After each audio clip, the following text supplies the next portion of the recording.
Salut, ici Maxime Fouquet, bienvenue à Pas sorti du bois. Mesdames,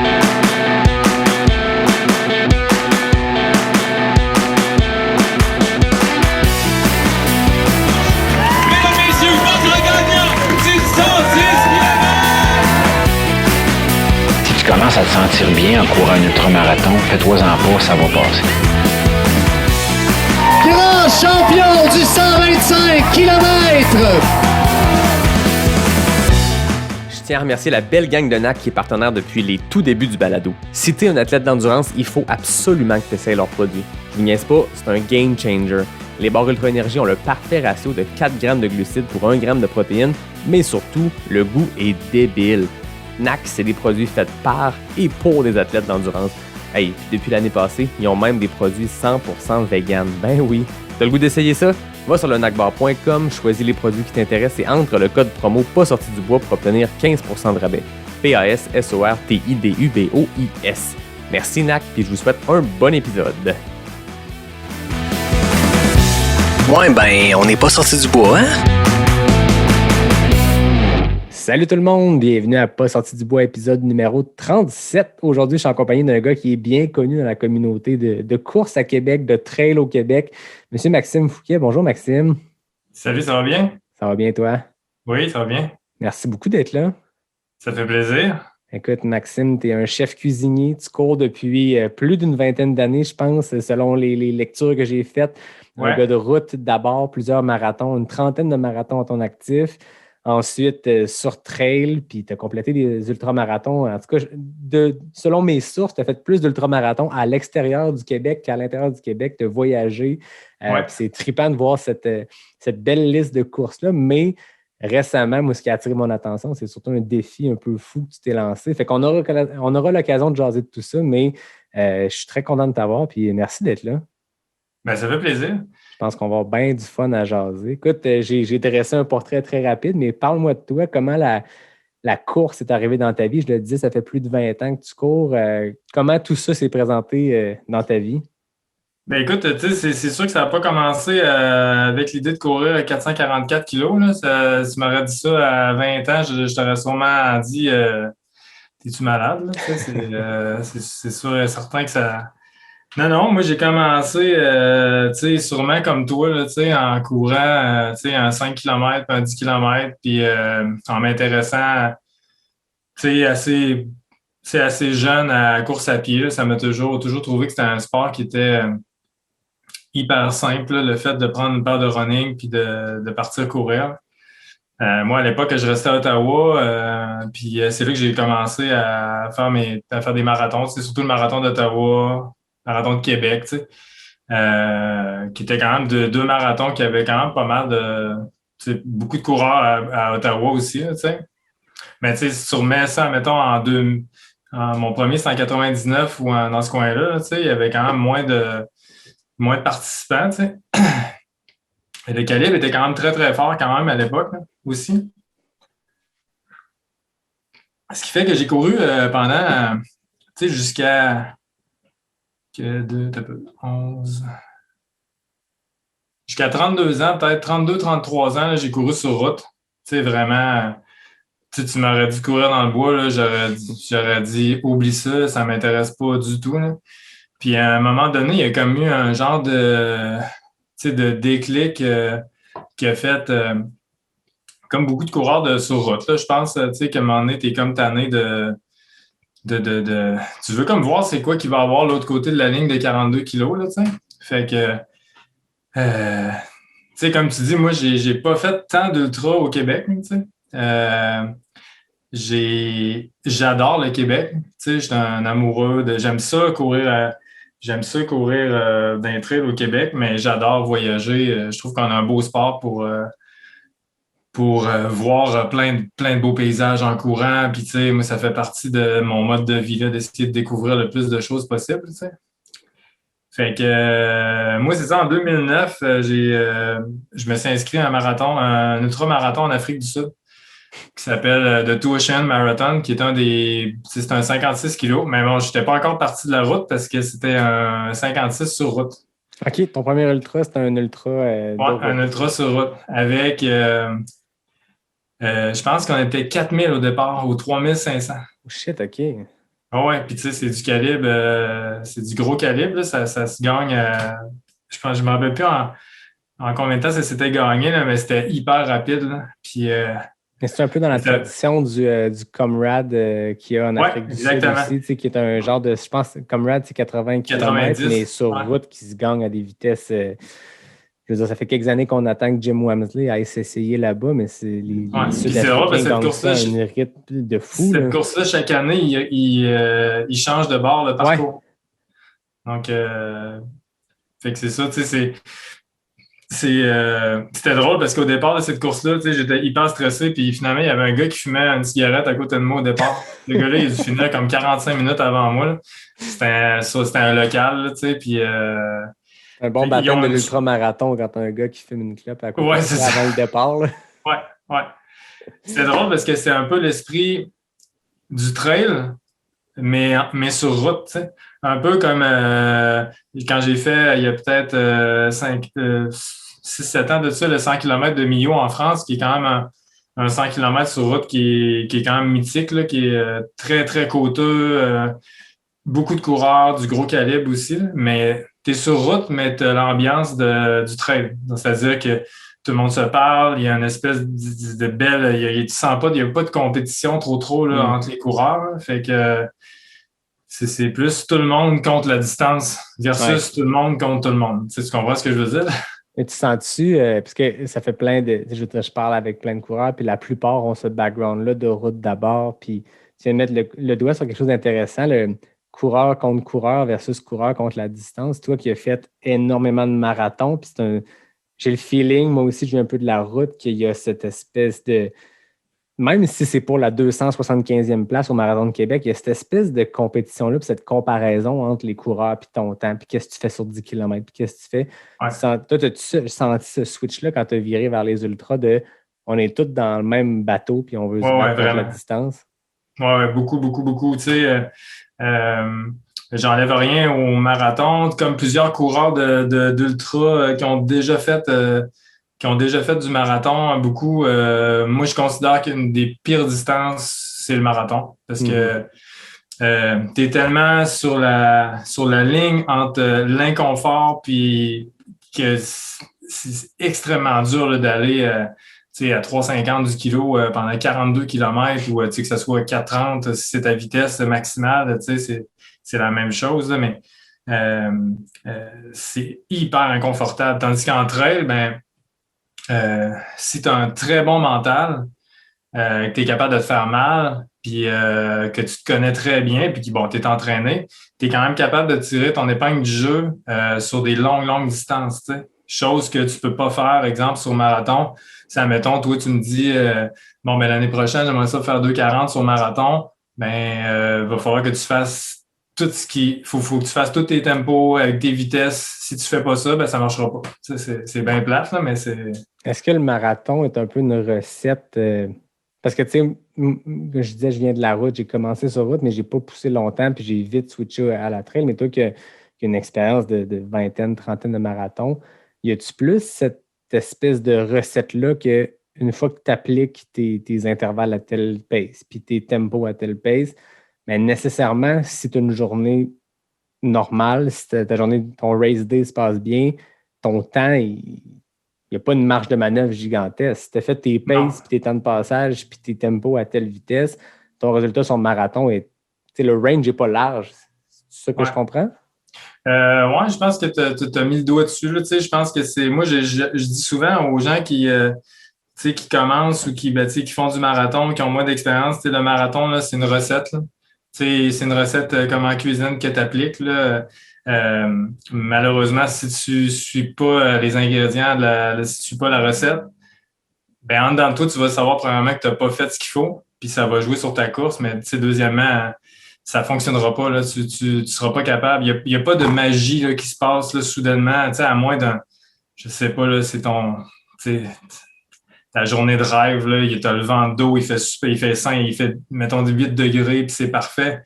Mais moi, j'en ai fait 32, 33 des marathons, là, puis j'en ai 3, là, que c'est des 3 parfaits. Là. C'est 3 magiques. J'ai rien à dire. j'ai été even. Puis, tu sais, j'ai parlé avec plein d'autres marathoniens qui sont beaucoup plus forts que moi, qui en ont fait beaucoup plus. Puis la plupart disent la même chose. Sur tous ceux-là qui ont fait, ben, il n'y en a pas tant que ça, là, que ça a super bien été.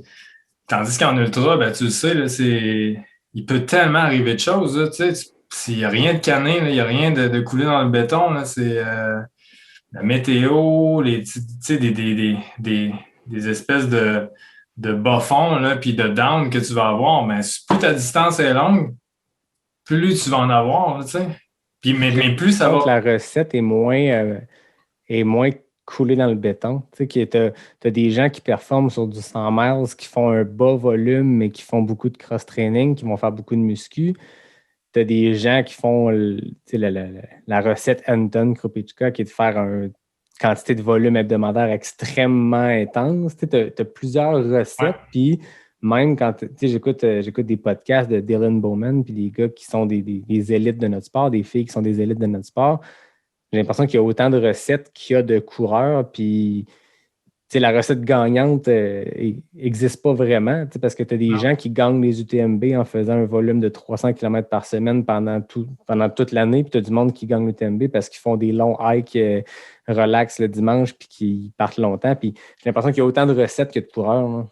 Ouais, mais je pense que je suis entièrement d'accord avec toi, puis même que je rajouterais que il y a pas de... si moi je suis capable de courir 220 km par semaine, ben peut-être que toi, c'est pas ta recette à toi, ou peut-être que tu es capable peut-être d'en faire plus que ça encore. C'est vraiment du cas par cas.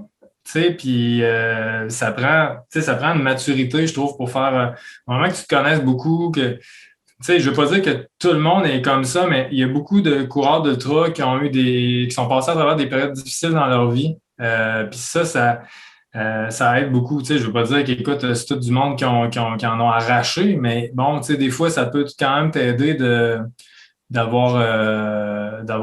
passé par des dures épreuves, parce que on ne se le cachera pas, le courir pendant 26-27 heures, il y a des moments où tu as envie de tout arrêter. Là, fait que, Est-ce que c'est un sport où l'expérience de vie joue? Peut-être que ça joue aussi dans d'autres sports. Je ne les connais pas, les autres sports, comme je connais l'ultra, mais je pense que tu mets un doigt sur quelque chose d'intéressant. Quand on regarde, je reviens à lui, je l'ai name-droppé tantôt, mais un Jim Walmsley, tu regardes son parcours, il était dans l'armée, il est tombé dans des bas-fonds, il est remonté, puis c'est comme la course qui l'a sorti de ça. Ouais. J'ai l'impression que l'expérience de vie, puis d'être capable d'être dans le bas-fond, puis de remonter, quand tu l'as vécu peut-être dans ta vie personnelle, soudainement, un creux d'ultra, c'est pas si pire, versus quelqu'un qui a toujours été dans Watt, ben c'est sûr que son premier creux d'ultra, il va penser qu'il a atteint le pire moment de sa vie, mais quand quelqu'un a vraiment vécu le bas-fond, peut-être que cette expérience personnelle-là fait de la performance de course. Oui, je pense que c'est sûr que ça nuit pas. Après ça, il faut faire attention. Tu n'es pas obligé de. Moi, je ne suis pas en train de dire que tu es obligé d'avoir eu un parcours ténébreux pour. Puis il faut aussi là-dedans faire attention de trouver un équilibre, de ne pas compenser par un vide, puis tout s'en aller là-dedans, puis oublier les choses importantes. Là, je pense que c'est l'espèce de. Comme Florent Bouguin dit des fois, là, l'espèce de juste milieu puis l'équilibre, en fait, c'est le défi de coureur d'ultra, ben, ça prend beaucoup d'entraînement, ça prend, on n'en parle pas souvent, mais ça prend un entourage qui comprend ce qu'on fait aussi, là, puis qui nous laisse, moi, ma blonde, là, je veux dire, quand j'y ai dit cette affaire-là de 444 kilos, là, je veux dire, c'est comme c'est un peu fou là, comme truc. Là. Il y a pas de. Je pense qu'on peut même enlever le un peu. Ah non, c'est ça. C'est fou comme projet. Ah oui, mais l'année passée, j'avais fait Québec-Tadoussac, puis là, en fait, à la base, mon plan initial, là, c'était de faire la Bruce Trail en Ontario au complet, qui fait presque 900 kilos. Okay. Puis avec tous les trucs du COVID, là, j'ai annulé ça. Puis là, je me suis... quand moi, je travaille dans le Grand Nord, fait que souvent, quand je finis de travailler, j'ai beaucoup de temps dans ma chambre pour penser à des projets un peu épais, comme ça. Fait Fait que là, ben, tu sais, j'ai dit, ah, ben, Kim, je pourrais faire ça, tu sais. À base, je m'étais dit, genre, je vais faire 400 kilos, là, puis c'est un de mes chums qui m'a dit, hey, c'est ta fête, tu devrais faire comme 444. Puis là, finalement, j'ai changé mon parcours. Puis tu sais, c'est fou parce que, tu sais, quand tu mets sur papier des choses comme ça, il reste que, bon, ça faisait 73, entre 73 et 75 kilos à peu près par jour, tu sais. Tu mets ça sur papier, puis tu te dis, bon, ben, c'est comme si moi et toi, on se faisait un plan, là, puis là, on se dit, bon, on fait ça là, dans un mois, là, ça va bien aller. Mais quand plus ça approche, plus tu te remets en question, plus tu te dis, bon, ben, écoute, là, tu en parles à ton entourage, à des amis, puis là, ils te disent, ouais, mais pourquoi tu fais ça? Fait que c'est ça, tu sais, puis là, ben, la journée, plus ça avançait, en fait, plus il y avait des gens qui s'intéressaient au projet. Tu sais, j'avais Mathieu Barrette, là, qui est le chum de Sarah Bergeron, qu'on connaît tous, là, tu sais. Que j'ai reçu il y a 2 semaines. Oui, je sais, oui, elle m'a dit ça. J'ai couru avec. Elle a fait la première journée avec moi, là, tu sais. Fait que Mathieu, Sarah a parlé de mon projet à son chum. Son chum, il fait des films, il fait des films très, très bons, d'ailleurs. Puis fait que là, il dit, hey, on va faire un film, puis tu sais, on pourrait essayer de se trouver des commanditaires. Fait que là, je dis, ouais, je suis pas trop sûr que le monde va embarquer. Finalement, écoute, tout le monde a embarqué, tu sais. Puis là, on s'est dit, on va faire un film, tu sais, puis on pourrait le présenter au Festival des films de Banff. Là. Fait que finalement, lui, il a filmé 2 jours, il m'a donné sa GoPro. Tu sais, ça a donné que il est arrivé plein de trucs hyper durs pendant ce truc-là, dont de la neige pendant 2 jours. Tu sais, j'avais pas... Tu sais, j'étais en autonomie complète pendant 4 jours, moi, là, fait que j'avais pas prévu ça du tout. Fait que je l'ai des mains. Tu sais, il y a plein de moments où je me suis dit, j'arrête tout, là. J'arrête ça, puis j'appelle mes parents ou un ami, puis je lui dis qu'ils viennent me chercher. Mais il y a comme tout le temps quelque chose en dedans qui te fait comme avancer, tu sais. Puis qui te dit, ben, si j'arrête là, ben, je vais m'en vouloir. Tu sais, je vais m'en vouloir. Je suis pas blessé. Tu sais, c'est souvent ça, hein. Tu sais, tu regardes, OK, c'est pas dangereux pour ma vie, je suis pas blessé. Je vais marcher, man. Je vais continuer à marcher un peu, puis là, finalement, tu recommences à courir, puis tu sais, finalement, tu as fait 25 kilos, puis tu sais, finalement, tu as fini ta journée, tu es arrivé à la fin, puis tu as réussi. Fait que ça a été ça a été le plus creux que je suis allé là, dans un événement, ça a été là, tu sais, parce que tu sais, le soir, je faisais de la fièvre parce que j'étais vraiment magané des jambes. Le lendemain matin, tu sais, ton corps, il te parle, fait que t'as mal au cœur, t'as pas envie de déjeuner, mal aux jambes pour les 5 premiers kilos. Puis, c'est ça, étonnamment, la dernière journée, ça a été ma meilleure journée. Tu sais, là, j'avais pas de sac. J'ai donné mon sac à Mathieu. Il a mis ça dans la voiture. Puis j'avais mon chum Fred qui m'a pesé, qui a couru 70 kilos avec moi. Fait que, tu sais, j'avais des jambes, là. C'est fou, là, tu sais. Puis, tu sais, 2 jours avant, j'aurais tout arrêté. Fait que c'est fou comment que Puis ça, là, c'est... je sais pas combien de personnes qui sont plus en shape que moi dans la vie, là, tu sais, qui font des bien meilleurs temps que moi, puis qui sont bien plus forts que moi en race. Mais, tu sais, pour des événements comme ça, c'est juste le mental qui mène. Hein. C'est pas les jambes. Là. Puis, tu sais, c'est comme ça dans l'ultra, c'est la tête. Là. Tu sais, c'est ta tête. Ça te dit d'arrêter, ben, tu vas arrêter. Ça te dit de continuer, tu vas continuer. Mais je pense que l'entraînement, une fois que tu commences un défi comme ça, une fois que tu te lances dans une course, un ultra, peu importe c'est quoi le type de défi, le plus dur du physique est fait. C'est la préparation, c'est l'entraînement. Tu as un bagage, tu as 2 décennies de background de coureur, peu importe que ce soit sur route ou en trail. Le jour que le défi commence, j'ai l'impression qu'il n'y a rien que tu peux faire physiquement pour améliorer ton sort. Ça se passe entre les 2 oreilles. L'entraînement est fait, tu as un bagage, tu le tiens avec toi ton bagage, mais si tu continues la 2e, la 3e, la 4e journée jusqu'à se rendre jusqu'au bout de ton 444 km, ça se passe dans la tête. C'est continuer quand tu as mal. Puis j'en parlais avec Mathieu Blanchard quand je l'ai reçu l'automne dernier suite à son FKT de 600 quelques kilomètres en Gaspésie. Il disait, tu pars le matin puis tu as l'impression, tu sais, comme on se sent n'importe quoi là, tu as fait des gros ultras, tu le sais c'est quoi, te lever le lendemain d'un 100 quelques kilomètres puis de te dire, je suis pas capable de me rendre jusqu'à ma machine à café. Mais Mathieu, ce qu'il me disait, c'est tu te lèves, tu as l'impression que tu ne peux pas te lever de ton lit, tu fais un premier pas, tu te tiens un peu partout. Après ça, tu fais un deuxième pas sans te tenir. Puis à un moment donné, tu te mets à marcher. Puis à un moment donné, tu te mets à courir. Puis à un moment donné, la douleur s'évapore. Mais moi, ça me fascine que le corps passe par ces stades-là en si peu de temps. Ah non, c'est fou parce que le soir, tu sais, j'arrivais, mettons, dans des auberges, puis tu sais, souvent, ma chambre était au deuxième, j'avais de la misère à monter au deuxième, là, tu sais, puis là, je me disais, tu sais, il faut que je cours demain, là, c'est fou. En fait, tu l'as bien décrit avec Mathieu, là, c'est ça, le matin, c'est comme si c'était tous des lendemains d'ultra là, que tu avais, tu sais. Fait que, puis tu sais, l'asphalte, tu sais, la différence avec le trail, c'est que ça tape très, très fort, tu sais, sur le corps. Puis là, j'avais un sac en plus d'une dizaine de livres. Fait que, tu sais, moi, je pèse pas 200 livres, là. Fait que, tu sais, c'est 10 livres de plus pour moi à traîner, c'est du stock, là. Fait que, mais tu sais, je suis super content là, d'avoir fait ça. Là. C'est un bagage de plus. Puis en plus, j'ai pu ramasser des fonds pour l'Aube-Rivière. C'est quand même, le monde a bien embarqué là-dedans. Ça a été le fun aussi.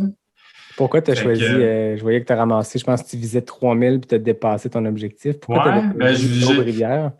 Tu sais, l'Aube-Rivière, moi, je suis pas passé par là. C'est sûr que j'ai un parcours, comme tu disais, tu as lu un peu sur mon parcours, moi, j'étais un alcoolique toxicomane, fait que j'étais allé en détox, j'ai pogné le bas fond côté consommation, fait que, mais j'ai connu la course à pied avant, qui m'a sûrement sauvé la vie, là, par rapport à, pendant un certain temps pour équilibrer ma consommation, si tu veux. Après, je dirais pas que la course à pied m'a sauvé parce que c'est moi avec l'aide que j'ai eue autour de moi. C'est ça qui m'a sauvé.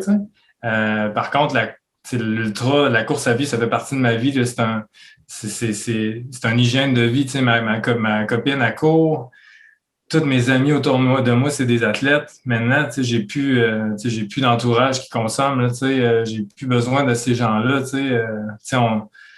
On récolte ce qu'on sème, comme on dit là, dans la vie, là, ben, c'est ça que j'ai aujourd'hui. Là, j'ai juste du monde avec des belles valeurs. Les valeurs de l'ultra, c'est des super belles valeurs. Les gens sont super smart. Les premiers vont parler à des gens qui ne connaissent pas. Et les élites vont parler à tout le monde. Tu ne trouves pas ça dans beaucoup de sports. Là, absolument, les gens vont être très sélectifs, ne vont pas parler à... on a la chance d'être dans un sport où est-ce que tout le monde se dit bonjour, bonne course, ça va-tu, t'es-tu correct, fait que ça, c'est beau, là, tu sais. Qu'est-ce que tu penses qui explique ça dans notre sport? Pourquoi c'est différent des autres? Puis je te pose la question, j'ai aucune idée de la réponse parce que je me la pose moi-même, mais... Ben, tu sais, j'en viens à... Là, je suis en train de voler cette phrase-là à un coureur américain, là, je me rappelle plus c'est quoi de son nom, mais ça m'avait vraiment touché, là. Comme on se disait tantôt, là, quand tu fais un 100 miles ou un 100 kilos en trail, c'est tous les coureurs contre la distance. Mm-hmm. Ce qui fait qu'il y a une espèce de camaraderie qui se crée sans qu'on force, en fait. C'est que tu peux pas laisser un coureur. C'est impossible pour moi de laisser un coureur. Puis moi, j'ai eu des... à un moment donné, là, j'étais dans les îles Canaries, là, je faisais un ultra là-bas, là, puis j'ai eu des crampes là, en montant une espèce de gros col. Il y a un coureur, il y a un Espagnol qui a arrêté à côté de moi, là, puis je le connais pas. Là. Le gars, il s'est arrêté, il a enlevé son sac, il m'a donné un tube de crème, puis je me suis mis ça, puis il m'a dit bonne course, man, lâche pas. Je veux dire, tu verras pas ça ailleurs, hein, c'est impossible. Puis sûrement que j'aurais fait la même chose, ou quand je sais pas qu'est-ce qui explique ça. Je pense que c'est la dureté de l'événement, puis qu'on sait qu'on est tous dans le même bateau, puis qu'on va tout en arracher, puis c'est pour ça qu'il y a une camaraderie comme ça. Là, moi, je me rappelle la première course de trail que j'ai faite, là, c'était à Saint-Donat. Je sais pas si tu te rappelles de ça, toi, le XC. Là? XC, c'est ça. Ouais. Ou je sais, en tout cas, bref, c'était terrible là, comme course. Là, c'était vraiment l'enfer. Puis, tu sais, moi, j'étais un coureur de route. Fait qu'en fait, mon objectif, c'était d'essayer de ne pas arrêter là, pendant la course. Là. Moi, c'était comme inconcevable d'arrêter pendant une... Tu sais, t'arrêtes pas pendant un marathon. Là, il n'y a pas un coureur, en tout cas, tu sais, un coureur qui arrête, admettons, après 10 kilos pour prendre un verre, c'est très rare. Là, moi, si j'arrête dans un marathon, c'est parce que ça va pas bien, là, ma journée est finie. Là. Mais là, tu sais, en trail, ben, la beauté de la chose, c'est que tu peux t'arrêter, puis tu peux parler avec du monde, puis si ça va pas bien, ben, juste en parlant avec des bénévoles, ben, ton moral, il revient, puis c'est reparti, là, tu sais. C'est... Je pense que dans notre sport, c'est le fait que tu le finisses ta course, que tu finisses ton 100 miles en 22 ou en 42 heures. Tout le monde passe par les mêmes checkpoints, puis tout le monde vit le même niveau de difficulté. Puis l'épreuve en soi, de la finir est une difficulté. Tu sais, des fois, je compare pour le fun avec, tu sais, j'ai dit, en ultra, ce qui est malade, c'est que c'est comme aller jouer le Masters au golf, puis tu es sur le même terrain que Tiger Woods pendant qu'il joue. Tu sais, nous autres, nos courses, c'est ça. Moi, le jour que j'ai été pigé pour la CCC, le jour où je vais me pointer sur la ligne de départ, je vais être à quelques mètres de l'élite mondiale de notre sport, puis ça va me prendre le double de leur temps, puis c'est beau, puis tout le monde est correct là-dedans. Mais tu sais, si je pousse l'analogie du golf, c'est que compléter un 18 trous de golf, c'est pas un accomplissement. Tu sais, il y a plein de monde qui le font, puis il n'y a personne qui dit hey, j'ai réussi à finir mon 18 trous. Non, tu sais, c'est quoi ton score? Tu sais? Comme dans notre sport, tu sais, j'ai fait un marathon, OK, c'était quoi ton temps? J'ai fait un 10 km, ouais, tu continues en bas de 40. Tu sais, il y a ça en trail, juste de finir l'épreuve fascine, tu sais, puis juste de le compléter. Tu passes à travers, tu sais, tu parlais, tu as fait sur les îles Canaries ou tu as fait l'île de Madère, tu sais, ce genre de course-là épique, tu sais, les îles de Madère, c'est quoi? C'est 115, 117 km, 5000 mètres de D+. Traverser ça, peu importe le temps que ça te prend, t'es dans le crew, là. Que tu sois gagnant ou le dernier, t'es dans la gang, t'as fait quelque chose de fou, là. Non, c'est ça, puis c'est le fun parce que tu vois des... Tu sais, moi, tu sais, pour être honnête à 100%, moi, j'adore bien les trails au Québec, là, mais tu sais, j'aime pas mal mieux les trails en Europe, là, tu sais, avec des points de vue, puis tu sais, bon, le monde va sûrement dire, ben, t'as qu'à déménager en Europe, là, si t'es pas content, mais tu sais, bon, il faut que je sois franc. Je sais qu'on a un super beau terrain de jeu pour s'entraîner fort parce que nos trails sont hyper techniques, puis tu sais, il y a beaucoup de racines, de la vase, tu sais, mais tu sais, côté point de vue, tu sais, je veux dire, on a des super beaux parcs, je dis pas qu'on n'a pas un beau coin. Mais je veux dire, quand tu es allé jouer un peu, mettons, en Californie, dans Sierra Nevada, tu es allé tu sais, dans les Alpes, dans les Pyrénées, il y a quand même des trucs. Fait que c'est pour ça que c'est le fun de sortir un peu puis d'avoir des objectifs, de te dire, bon, ben moi, l'année prochaine, tu sais, comme toi, la CCC, bon, tu sais, c'est un objectif de te dire, c'est motivant. Tu sais, déjà c'est mon chum Fred qui dit ça, là, des fois, là, tu sais, déjà qu'on en arrache pendant une vingtaine d'heures, tu vas aussi bien choisir ton décor de souffrance, tu sais. Ah, c'est clair. Parce que, tu sais, si ça te tente déjà pas en partant de faire ton parcours, moi, je dis souvent au monde, si tu regardes ton parcours, puis tu regardes le décor, puis tu te dis, ouais, je suis pas trop sûr, ben, ça va être tough de finir ton 100 mètres, là, je te le dis tout de suite, là. Ouais, ton col à monter, c'est sûr que si tu montes pendant 1000 mètres de D+, d'une traite, si en haut, tu sais que tu arrives au nuage dans les Alpes, des fois, quand tu es en mode découverte, la motivation est de plus, mais c'est cool, c'est un truc que je voulais jaser avec toi parce que je trouve ça cool que tu aies voyagé comme ça puis que tu aies fait des trails. Puis moi, pour l'avoir fait quelques fois, puis j'aspire à, dès que la COVID sera passée, à continuer de le faire. Je trouve que c'est un trip de fou d'aller découvrir des destinations via la course parce que ça t'amène dans des coins, dans des parcs nationaux que tu ne serais pas allé autrement. Là, j'ai vu, tu as fait des courses aux États-Unis, tu sais, le Moab Trail Marathon, tu as fait Mesquite Canyon, Behind the Rocks. Tu es allé en France, Royaume-Uni, Afrique du Sud, Espagne, île de Madère. C'est fou comme parcours. Comment tu vois ça? Comment tu sélectionnes ces courses-là? Comment tu décides, OK, je m'inscris à Behind the Rocks aux États-Unis puis j'y vais? Bien, souvent, j'y vais avec le temps que j'ai parce que moi, je travaille sur des rotations là, de, mettons, 3 semaines off. Des fois, je peux mettre des vacances. Fait que je choisis ça en fonction de ça. Souvent, des distances aussi. Je vais regarder les distances avec mon coach. Moi, tu sais, j'étais un peu un crinqué. Il y a quand même pas mal d'ultra-trailers qui sont comme moi. Là, c'est-à-dire que j'aime ça quand ma saison est dessinée à partir de janvier, février. Je sais un peu ce que je m'en vais là, pour l'année. Vu que j'ai un horaire j'ai mon horaire 1 an d'avance, fait que c'est super facile pour moi de tout booker mes courses. Là-dedans, il ne faut pas que j'oublie ma blonde parce que souvent, je vais essayer qu'elle puisse venir à une course. Ça veut dire qu'il faut qu'il y ait plusieurs distances. Des fois, il y a des 100 mètres qu'il y a juste un 100 mètres, fait que that's it. Comme quand on est allé faire le 100... Ah non, il y avait plusieurs distances. Mais on a fait un 100 kilos en Afrique du Sud, là, la Skyrun. Ça, c'est une des courses les plus débiles que j'ai faites de ma vie. Ah Pas ouais. de trail, il n'y avait pas de trail. C'était juste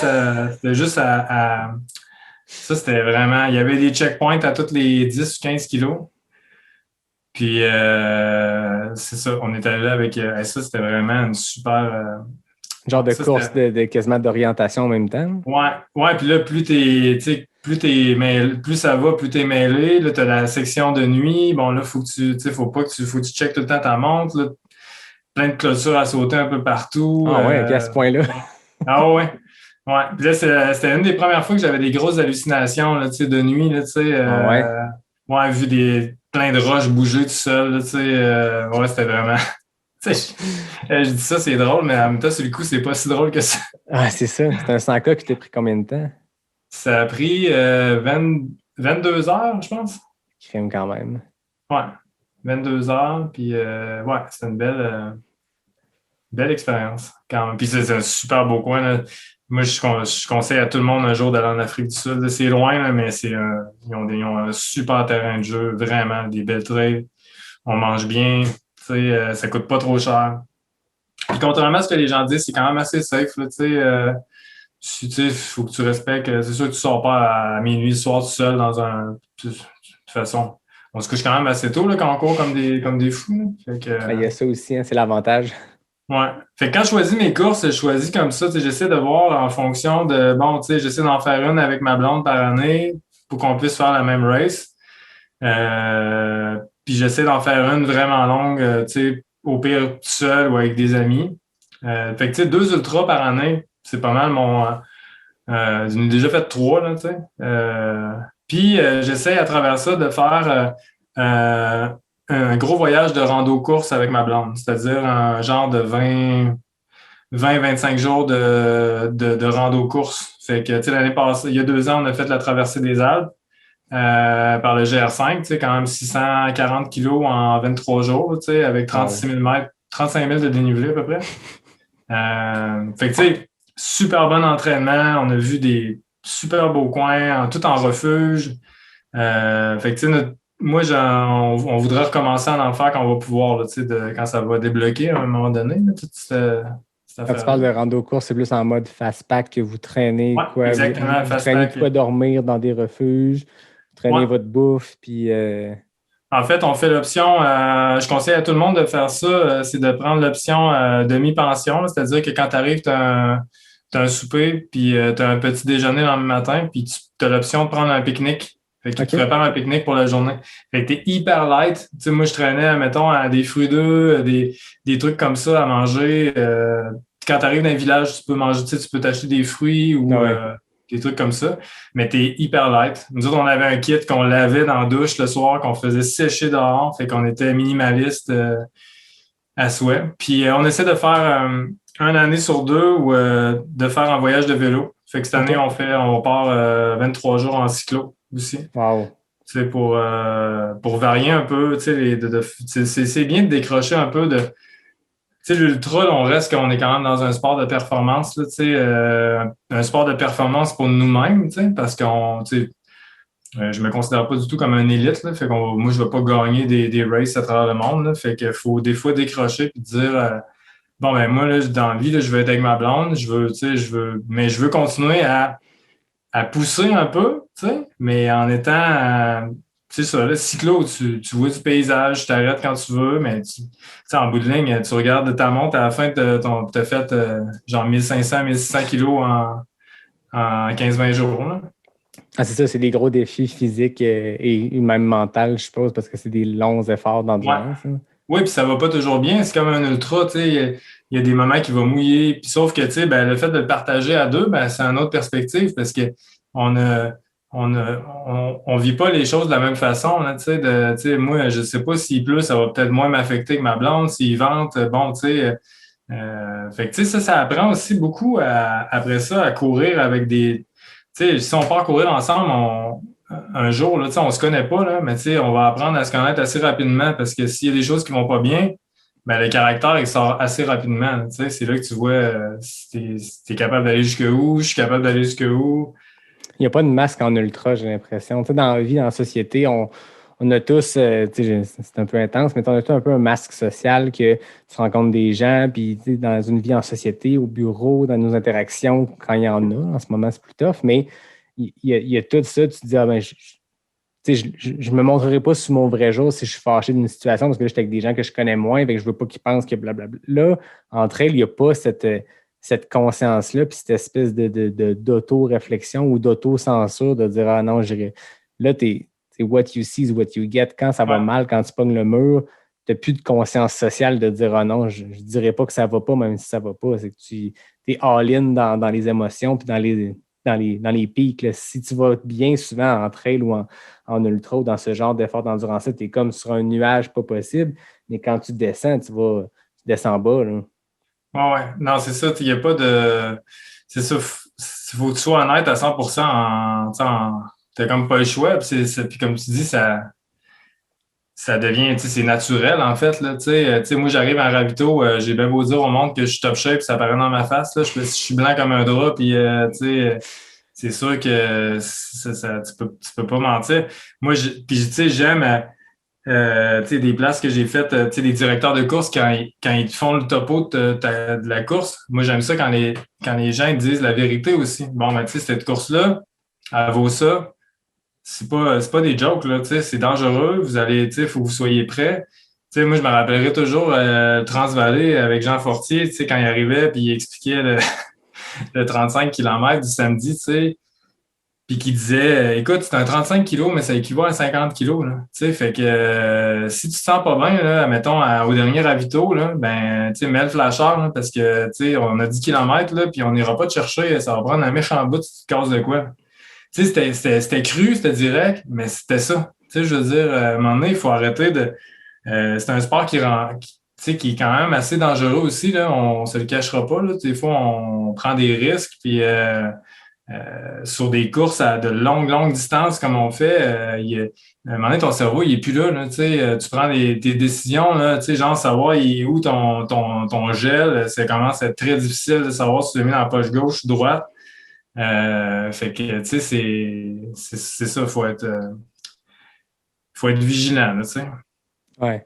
Tu sens-tu que, là, tu parles de se rendre à nos limites.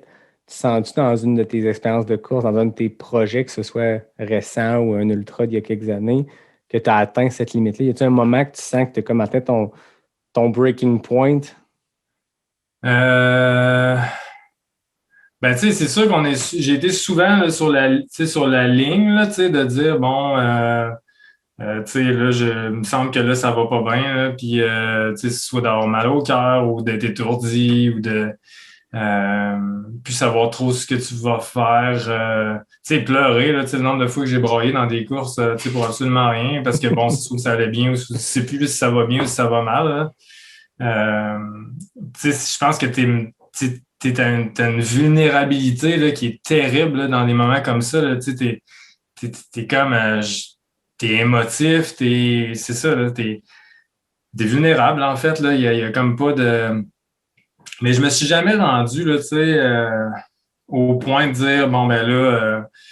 Au 100 km de Millau, là, j'avais comme vraiment pas d'expérience pour du long. Puis il avait fait chaud cette journée-là. Puis c'est sur l'asphalte, hein, fait que le soleil tapait, puis j'ai pas bu. J'ai bu, mais manque d'expérience, j'ai pas bu assez souvent. Fait que le lendemain matin, man, quand je me suis dit, en fait, j'ai fait de la fièvre toute la nuit, puis j'ai rien pris comme médicament quasiment. Et le lendemain matin, j'étais allé aux toilettes, là, c'était comme si je pissais de la route beer, man. Je capotais. Ah ouais? Ouais. Fait que c'était très, très, très, très, très foncé. Fait que j'avais dit ça à une de mes amies qui est médecin, là, puis elle m'avait dit ça, c'est dangereux. Là. Genre, tu peux scraper tes reins. Puis, tu tombes en insuffisance rénale. Puis, ils disent, souvent, c'est un des signes.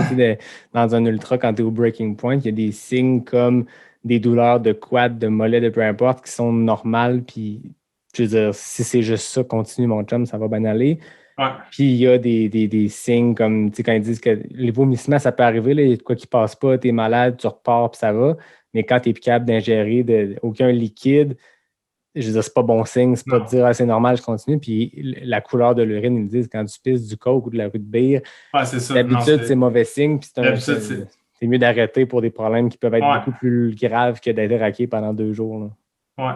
Ouais, c'est ça, tu sais, à un moment donné, tu sais, t'es capable tu te connais, puis t'es capable de dire aussi, OK, wow, là, il y a des, tu sais, il y a des lumières rouges qui allument, là, qui d'habitude, ils allument pas, là, tu sais. Comme moi, là, pendant le 444 kilos, là, j'ai eu mal à la tête, là, pendant au moins 3-4 heures. Ça, j'avais jamais vu ça, là, tu sais, un gros mal de tête, là. Fait que là, je me suis mis à boire. Pourtant, tu sais, maintenant, je check tout le temps mon urine, là, quand je pisse, là, je suis comme, T'as appris. je sais pas si je pense qu'on fait tout ça, les coureurs entrés. Là. Ouais, c'est bon, mon urine est correcte, les gars, c'est bon, on peut continuer.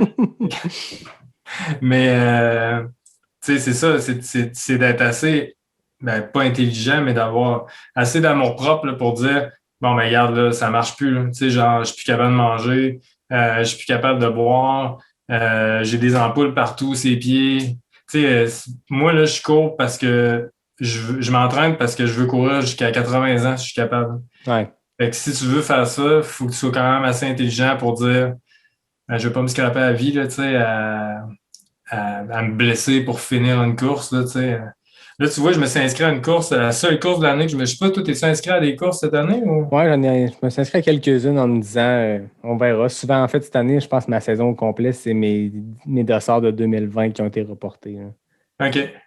Fait que, Genre Québec Mégatrail. ouais, Puis, Québec Mégatrail, ben, il est déplacé au mois d'août. Fait que j'ai le Québec Mégatrail, j'ai le Gaspésia qui en ce moment, Jean-François en a parlé un peu, qu'il y avait des options d'annuler, mais qu'il n'y a rien d'officiel. La clinique du coureur, je suis sur la longue distance en ce moment. Il parle de départ individuel. Je fais les deux. Cette année, Aricana fait 2,42 kilos le samedi, le dimanche. Fait que je fais ça.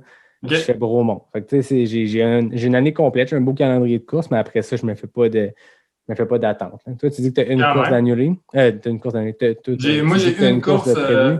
Ouais, j'ai une course de prévue parce que l'année passée, je me suis fait canceller 3 courses. J'étais censé aller faire Miwok 100 km en Californie. J'étais censé aller en Autriche faire un 90 kg. Ah ouais? J'étais censé aller au Monténégro puis en Croatie faire une course dans ce coin-là. Shit. Ça a tout été cancellé. Fait que là, je me suis dit, bon, ben garde, cette année, je la joue plus safe, mais je me suis quand même inscrit. Tu vois, là, cette course-là, elle me fait quand même peur. Là. C'est pour ça que j'étais quand même content de mon 444 kilos. Ça me met quand même en confiance puisque je me suis inscrit à la Fat Dog 120 miles. OK. Dans l'Ouest canadien, c'est ça? Ouais. Qui est quand même une course classée très, très tough. Là, tu sais, 120 miles, c'est quoi? C'est quasiment 200 km? ouais, mais avec 8600, 8700 kilos. Fait que ça va. Un bon challenge. Ouais, fait que ça va être un bon challenge. Ça va être un voyage aussi. Là, on va en profiter pour apprécier le paysage. Puis, tu sais, ça va être tough, mais bon, tu sais, ça fait. Mais bon, tu sais, il faut que tu t'entraînes quand même. Là, pour des courses de même, tu n'as pas le choix de faire des montées du Mont-Saint-Anne. On en fera une coupe ensemble. Écoute, ça va être ça mes prochains mois. Ça ils ne l'annuleront jamais. On va avoir accès au Mont-Saint-Anne, on va pouvoir faire des up and down. On va pouvoir faire des up and down. Ta blonde, elle va-tu avec toi, Fat Dog? Oui, en fait, elle fait il y a un 40 miles, fait qu'elle fait le 40 miles. Puis j'ai un ami qui va me payer. J'ai le droit d'avoir un pacer pour 120 kilos. Fait qu'en fait, finalement, il va faire quand même une race quasiment. Il fait un genre du THC, un genre d'Aricana juste en te paissant. Là. C'est ça. Je vais quand même avoir 75 dans les jambes. Fait que ça va être. Des courses comme ça, là, il y a comme tu sais jamais que tu peux pas prédire comment ça va aller. Là, fait que si je me fie à Madère, à Madère à la fin, j'aurais donné n'importe quoi pour monter à la place de descendre. J'avais les quads complètement scrap. Là. C'est ça qui est la fou à Madère, c'est que la distance n'est pas effrayante. 117 kilos, c'est moins que l'UTHC. C'est à peu près le QMT 110, mais c'est le dénivelé, c'est quoi? C'est 7800, je pense? C'est 7005. 7005, c'est énorme. Là, c'est bien de l'escalier naturel, je pense, là, des genres de pierres, un peu comme l'acropole des graveurs. Hein. Il y a des longues descentes,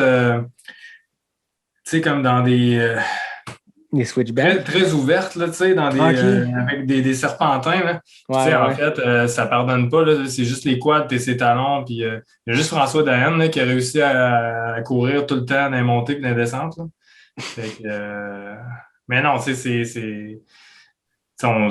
se faire une année avec ce qu'on peut. Puis l'année prochaine, on verra. Tu sais, moi, je pense qu'il faut...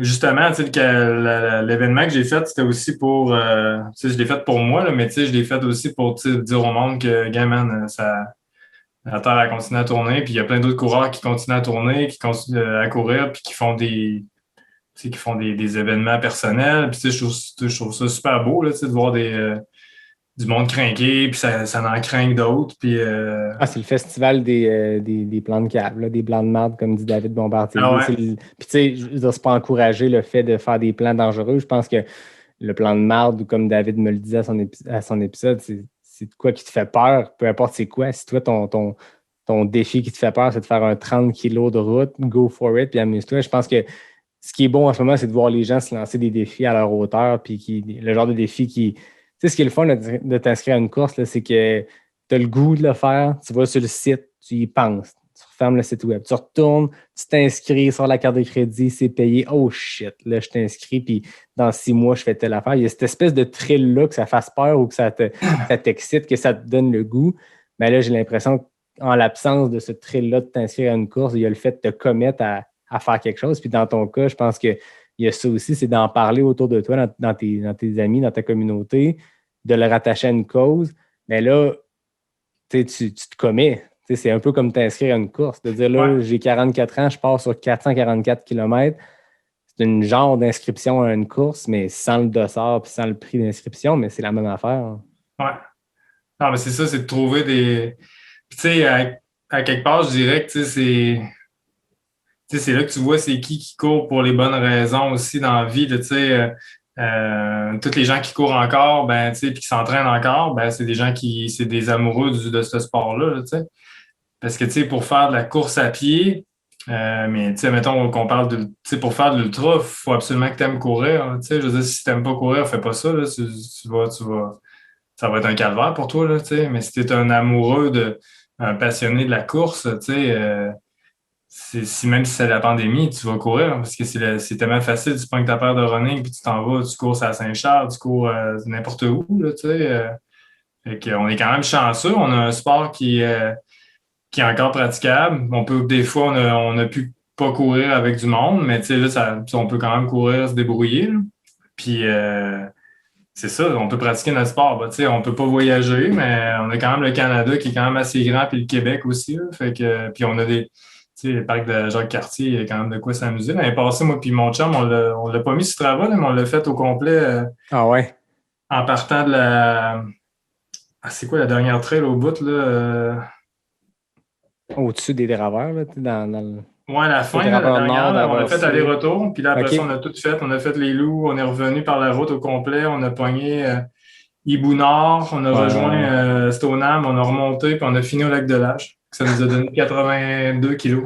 Ah, il y a moyen de s'amuser, là. Les parcs nationaux sont ouverts, on a le droit de courir, fait que les gens ils ont comme déplacé leurs objectifs, puis ils ont trouvé des moyens. Mais comme tu dis, on voit les personnes qui couraient pour les bonnes raisons. Tu sais.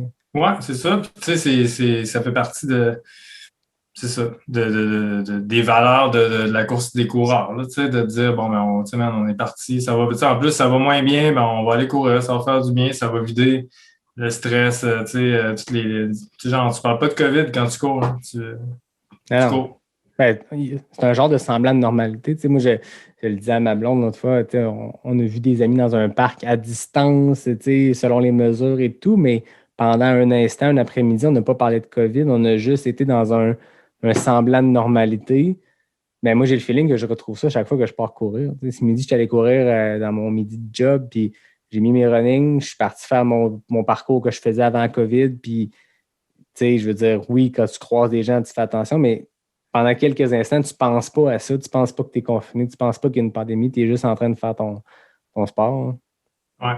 Alors, on est vraiment chanceux. Un truc que je voulais te dire pour le 400, pour le 444 kilos, mais pour l'ultra en général aussi, c'est que je sais pas si ça te fait ça toi aussi, mais j'ai déjà eu c'est l'espèce de truc qu'on parle pas souvent de l'après-course, tu sais. L'après-ultra, tu sais.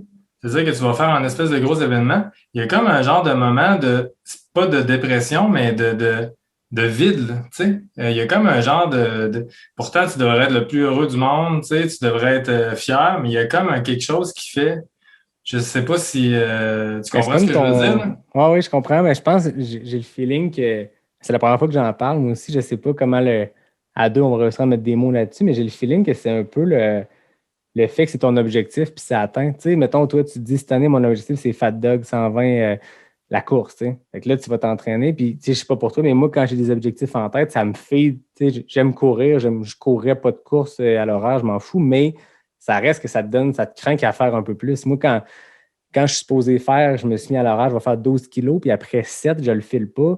La raison pourquoi je vais me rendre jusqu'à 12, parce que je pense à mon objectif, je pense à ma ligne d'arrivée. Moi, c'est con, mais Ouais. des fois, je cours, puis je tombe dans ma tête, puis je deviens, tu sais, moi, une ligne d'arrivée, ça me rend, puis tu sais, même, c'est même pas tant arrivé souvent que les lignes d'arrivée m'ont rendu émotif sur le coup, mais des fois, quand je cours, puis je pense à mes lignes d'arrivée, puis ça fait mal, puis je pense à que je vais finir ma course, puis je vais me rendre au bout de ce défi-là.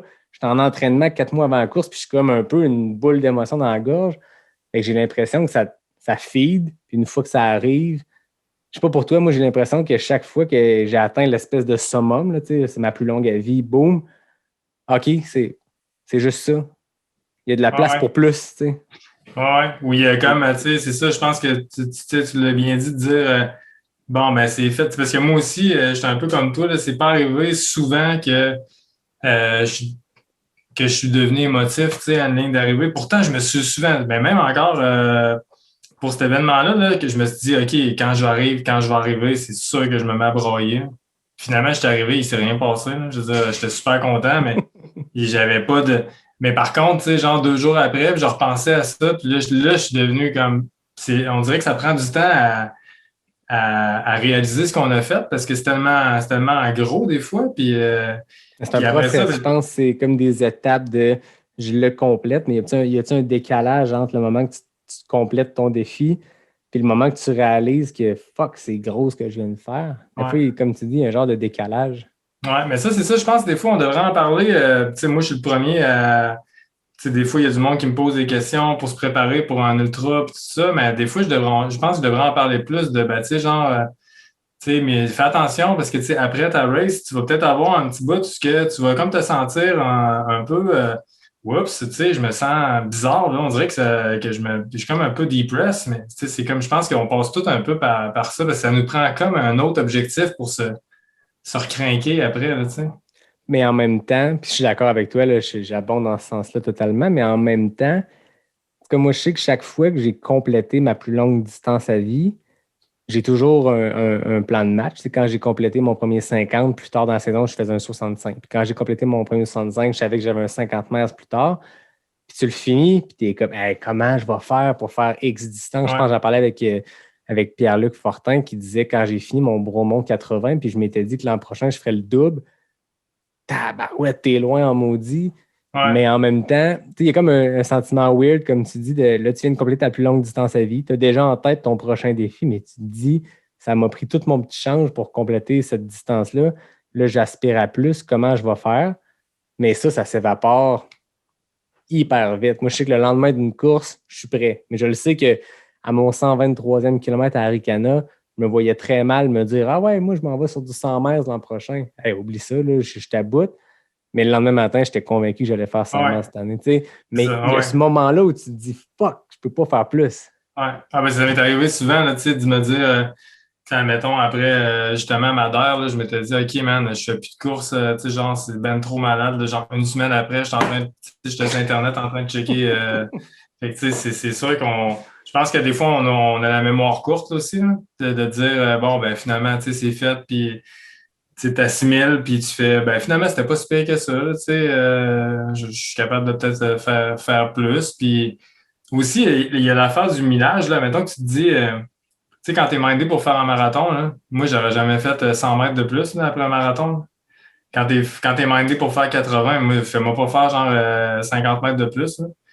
Tu sais, ça va avec ce que tu es prêt à faire au départ. Là. Tu fais 100 mètres, t'es mindé pour faire 160. Tu sais. Oui.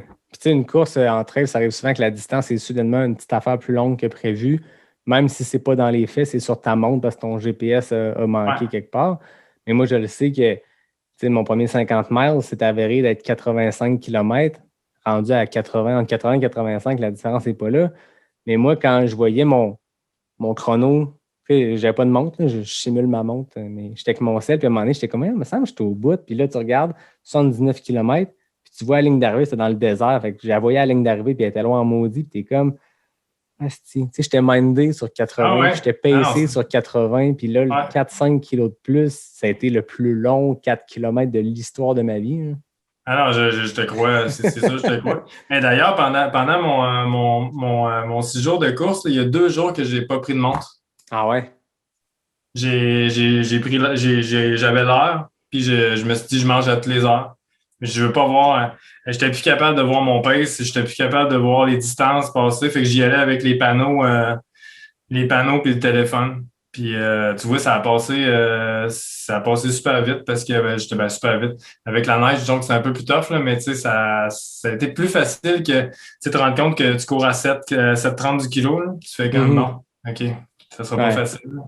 Mais moi, je le fais en course. Cette fois-là, c'est un mauvais exemple parce que j'étais tout seul dans le fin fond du Nevada, puis je avais besoin de mon sel parce que c'est une course dans le désert où tu n'as pas de repères, puis pas très bien balisé, puis on est 30 sur un parcours de 80 kilos, fait que tu ne vois pas d'humain. Mais sinon, moi, d'habitude, je fais mes courses, je fais mes entraînements, j'ai pas de montre, mais j'ai un sel qui me pèse, puis je vois mes stats, mais je le sais que race day, pour pouvoir vraiment décrocher et en profiter. On dirait que moi, la course, c'est mon dessert. T'sais, l'entraînement, c'est on met les kilos qu'il faut, on fait le kilométrage qu'il faut, on met le pace qu'il faut aux intervalles. Rendu le race day, où je suis plus en mode c'est la récompense. Fait que c'est pas aujourd'hui que je vais me casser la tête avec un pace. Puis, Ouais. Ben, ça dépend des courses. T'sais. Surtout en trail, où est-ce que le pace, ça n'a pas vraiment d'importance, surtout sur du très long. Là, à part de moi, je la mets parce que je me dis, je veux juste savoir des fois dans combien de temps j'arrive au ravito, puis d'avoir des objectifs parce que c'est quand même bon des fois d'être organisé là, dans l'ultra, là, de savoir, bon, il y a une espèce de gros pic là, dans 5 kilos, il y a un ravito dans 5 kilos, ça te motive à continuer. Hein. C'est clair. Mais là, on a parlé de ton 444 km, mais on n'a pas parlé du trajet que tu as fait, puis dans quel contexte, parce que non seulement tu as pogné les 6 jours les plus weird de l'année, je veux dire, tu as pogné de toutes les températures, mais c'était quoi ton trajet de 444 km? Mon trajet, c'est que, en fait, je partais de Québec, je prenais le traversier, puis là, après ça, j'allais longer la rivière Chaudière en Beauce. Okay. Mon premier arrêt, c'était à Saint-Joseph-de-Beauce. Ça a donné à peu près 79 kilos. Puis la deuxième journée, encore sur la Chaudière, je me suis rendu jusqu'à Saint-Gédéon. Fait que tu sais, c'était 2 jours qui faisaient. Les 2 premières journées, il faisait quand même vraiment beau, le soleil. D'ailleurs, j'ai pogné un coup de soleil sur les jambes la première journée. C'était pas fort, mais bon. Fait que. Tu as des jambes rouges pour le documentaire? J'avais des jambes bronzées pour le documentaire. Ouais, c'est correct. Ouais. Une chance que je n'étais pas en short quand il neigeait parce que ça aurait tout enlevé ça. Puis après ça, Saint-Gédéon, je m'en allais vers Mégantic, en fait, à Notre-Dame-des-Bois, qui est un peu en bas de Mégantic. Là, tout de suite, cette journée-là, là, ça a commencé à attaquer les côtes. Là. J'ai pogné beaucoup, beaucoup de côtes. J'ai fait beaucoup de rangs, me suis perdu aussi. C'était une de mes très grosses forces pour ce trip-là, me perdre. Très, très, très bon là-dedans. Ça joue sur une mentale aussi, te perdre, là, parce que là, tu te dis que tu es épais, puis bon, puis là, tu deviens comme mêlé aussi parce que tu veux pas, tu es quand même fatigué. Mes parents, à Mégantic, ils venaient me porter un drop bag avec du neige de rechange, des shoes. Est-ce que tu es parti complètement en autonomie? Tu traînais sur ton dos ce que tu avais besoin? Oui, j'avais 2 kits, j'avais 2 bobettes, 2 bas. 2 paires de bas, pas 2 bas. Genre non, je pense que j'avais un t-shirt, 2 chandails à manches longues, un coupe-vent, un imperméable, des pantalons imperméables, puis j'avais des cuissards longs Windstopper, puis une chance que je les avais amenés parce que ça n'aurait pas marché, il aurait fallu que j'abandonne pour pogné de la belle neige. Puis après ça, c'est à Notre-Dame-des-Bois, là, à la 4e journée que là, il a commencé à neiger. Je me suis réveillé le matin, il y avait de la neige. Puis là, écoute, j'ai pogné la neige, du vent, mais pas tant d'accumulation, mais énormément de vent. Fait que là, j'ai gelé, là, tu sais, j'ai gelé des mains, j'ai gelé des pieds. Puis là, je me suis rendu dans le coin de Quaticook, dans les rangs. D'ailleurs, je me suis perdu dans les rangs encore une fois. Puis, je me suis fait courir par un chien aussi dans les rangs. C'est tout le temps plaisant parce que tu es dans les fermes. Puis là, tu sais, une chance, j'ai trouvé un morceau de bois. Là. Fait que j'ai rien fait, là, mais c'est sûr que si, tu sais, j'aurais sûrement vargé dessus parce que c'est vraiment la seule affaire à faire, malheureusement. Exact. Puis, cette journée-là n'a vraiment pas été facile. Là. Il a fallu que je me batte avec. Il faisait vraiment pas beau, il faisait genre -5. C'était vraiment pas, pas le fun. Le jeudi, à ma 5e journée, c'était ma fête. Puis là, ça a été la pire journée, en fait. Je me suis réveillé le matin à Saint-Hermine-et-Gilde, un petit village que j'ai découvert. Il y avait presque 25 cm de tombée au sol. Puis, fait que là, j'étais là comme, OK, what the fuck, man, sérieusement, tu sais, c'est n'importe quoi. Puis là, il a neigé comme en plein hiver jusqu'à temps que j'arrive à Magog. Puis là, c'était pas cool parce que, tu sais, je courais sur le bord de la route, les camions, tu sais, tout le monde le monde sont quand même respectueux, mais c'était pas le fun, j'avais les pieds mouillés. Puis là, j'avais un ravito chez un de mes chums à Magog. Lui, il m'a fait à manger.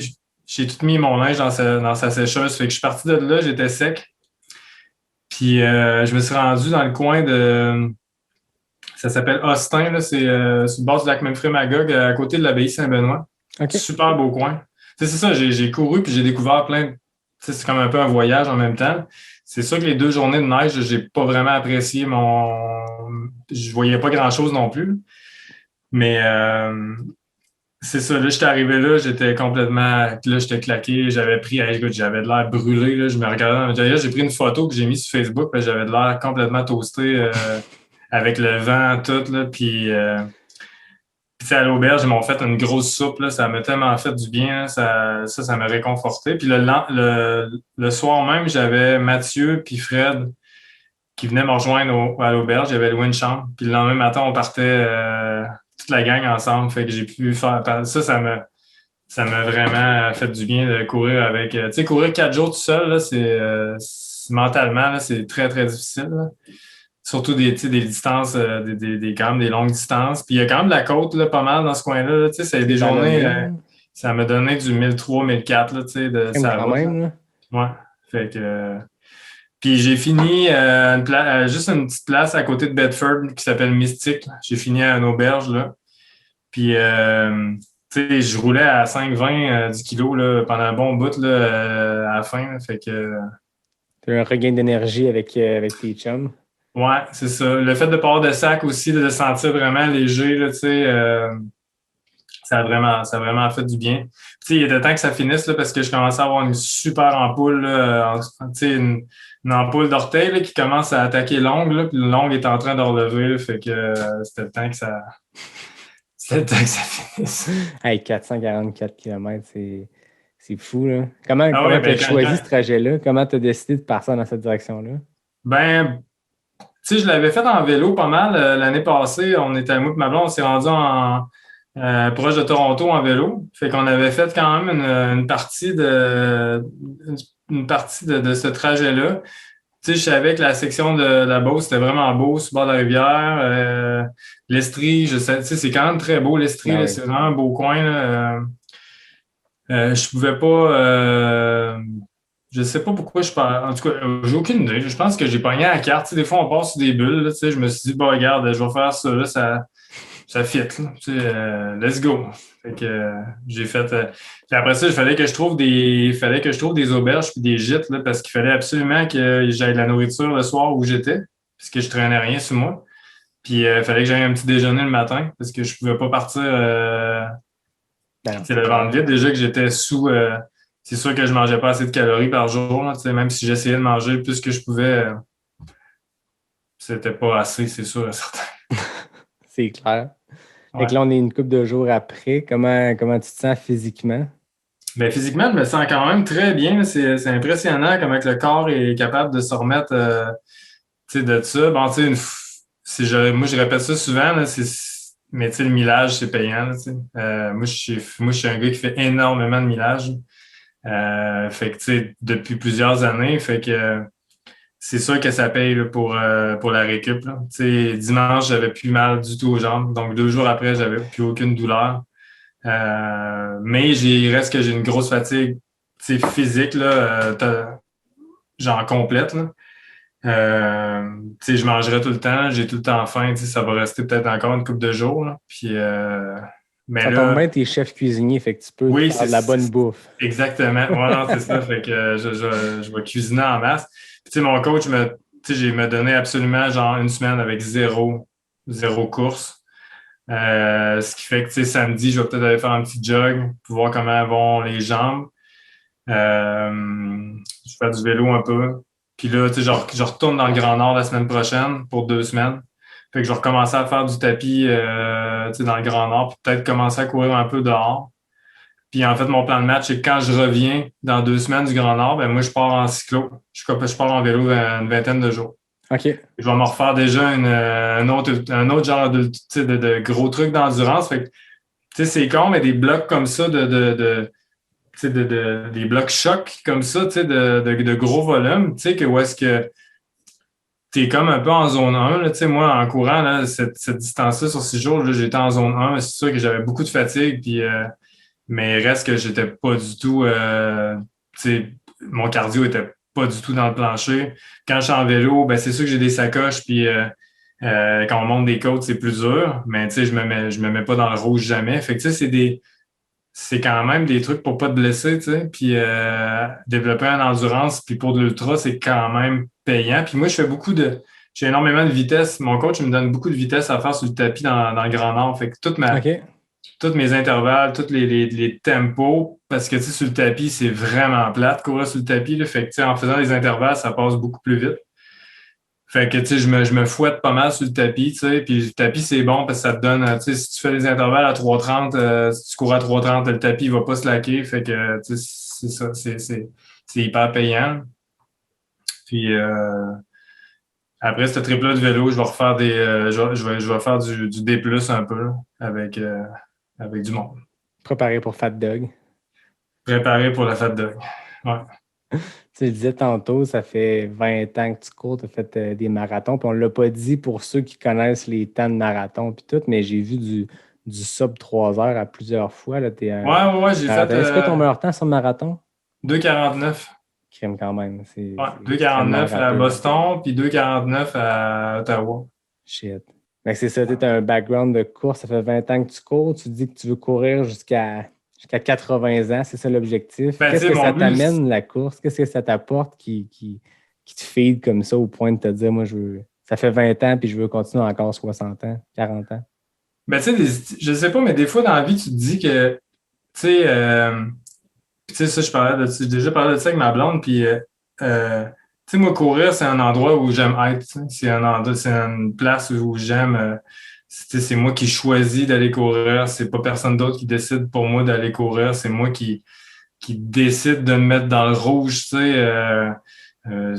Fait que moi, j'adore le fait. Je m'en sers presque de méditer. Mais je suis quelqu'un quand même assez spirituel. Là, fait que je me sers de la course à la limite comme place pour méditer, à un moment donné, quand tu fais des distances comme ça, tu rentres dans un mode où, t'es même, moi, le monde me demande, hey, à quoi tu penses quand tu cours? Ben, honnêtement, là, des fois, je pense à rien, puis ça me fait vraiment du bien. Tu devrais essayer ça, de penser à rien, là, ça va peut-être mieux dormir. Fait que, ça fait quand même du bien de te décrocher, puis de te dire, bon, ben, moi, je vais courir. Puis, de faire du trail, c'est un truc qui est important que je dise, c'est que ça m'a permis de me rendre compte avec l'âge que moi, les montagnes, là, c'est là que je veux être dans la vie. Si l'endroit où je me sens le mieux, c'est dans les montagnes. J'ai fait des refuges de plein de places, puis à toutes les fois, il n'y a pas de montagne qui est pareille, il n'y a pas une chaîne. Tu parlais de la Sierra Nevada en Californie, nos Rocheuses, nos montagnes au Québec, les Pyrénées, les Alpes, toutes les montagnes sont complètement différentes. Puis à toutes les fois que je me retrouve en montagne, je me sens super bien. T'sais. Fait que je trouve que déjà, de savoir ça, mettons, quand t'es quand même assez jeune, de savoir où est-ce que qu'est-ce que tu aimes faire, où est-ce que tu es bien, man, sérieusement, là, comme ça va bien, là, tu sais un peu où t'enligner dans la vie, là, tu sais. Il y a tellement de monde qui sont complètement perdus, là. Tu nous demandes qu'est-ce qu'ils veulent faire, c'est quoi leur passion. Ils n'ont rien, là, tu sais. Nous autres, on a quand même, tu sais, on aime la course, on aime voyager. Fait que c'est un sport qui permet tout ça aussi, hein, qui combine les montagnes au fait de voyager, au fait de faire le vide. Puis comme tu dis, ça me fait réaliser que moi aussi, quand je pars courir, la plupart du temps, pas de musique ou pas de podcast, rien dans les oreilles, je reviens d'un 15 kilos. À quoi t'as pensé? Aucune idée. Mais de penser à rien dans nos vies surstimulées par des écrans, par des notifications, par des patentes. Je veux dire, partout où on va, on est surstimulé. Ouais. Fait que ça fait qu'on a besoin. En tout cas, je sais que moi, je me retrouve beaucoup dans ce que tu dis, de juste trouver ce moment-là de quiétude, on pense à rien, puis on ferme beaucoup de switch à off, puis on se laisse aller. Là. Ouais, puis tu sais, c'est le trail et la montagne, ça nous apporte beaucoup de, tu sais, on fait beaucoup de belles rencontres. Moi, je me suis rendu compte que, tu sais, mes plus belles rencontres dans ma vie, ça a été souvent en montagne, tu sais, ou avec, pas nécessairement des coureurs, des marcheurs, des gens à la retraite, tu sais, qui ont une ouverture d'esprit puis qui vont pas te parler avec leur tête, là, qui vont te parler avec leur cœur, là, tu sais, qu'il y a rien de préparé. Ben, comme on fait là, en fait, là. Tu sais, pourquoi que ça va bien comme ça? Ben, quand on se parle, c'est parce qu'en fait, il n'y a rien de préparé. Là, tu sais. Moi, je me rappellerai d'absolument rien de ce que je t'ai dit. Tu sais, parce que je vais le découvrir en faisant le montage, mais non, mais le montage, là, en le réécoutant pour l'ajuster, mais c'est tout le temps ça. Puis moi, c'est mon meilleur indicateur. Tu sais, quand je termine une entrevue, puis je me dis qu'est-ce qu'on a parlé. Quelques brides de choses, mais quand je le réécoute, je fais hey, c'est vrai, on est allé là, puis. Ah ouais, puis d'être capable d'aller pas juste à une place précise, de dire, bon, tu sais, la course à pied. Tu sais, le trail puis l'ultra, ça englobe plein de choses, là, tu sais, c'est la beauté de ce sport-là, là, c'est que ça englobe tu sais, l'amitié, la fraternité, tu sais, la famille, tu sais, tu peux faire, moi, je trippe, là, mettons, je suis, tu sais, on est dans les Pyrénées, puis on rencontre des gens qui ont des enfants, puis tu sais, moi, je trouve ça beau, là, tu sais, tu sais, des parents avec des enfants à 2500 mètres d'altitude, là, ouais, ça semble que c'est mieux que derrière un téléphone. Là, tu sais.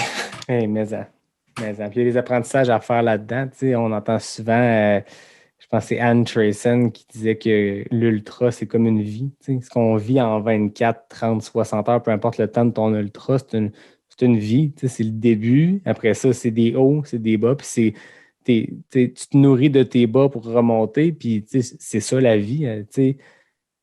Fait que je pense que de faire une expédition en famille, je pense de faire, c'est supposé de faire des ultras puis de te lancer dans 100 miles de montagne, c'est à tous les niveaux, mais de se retrouver en nature puis face aux éléments, c'est formateur, c'est exceptionnel.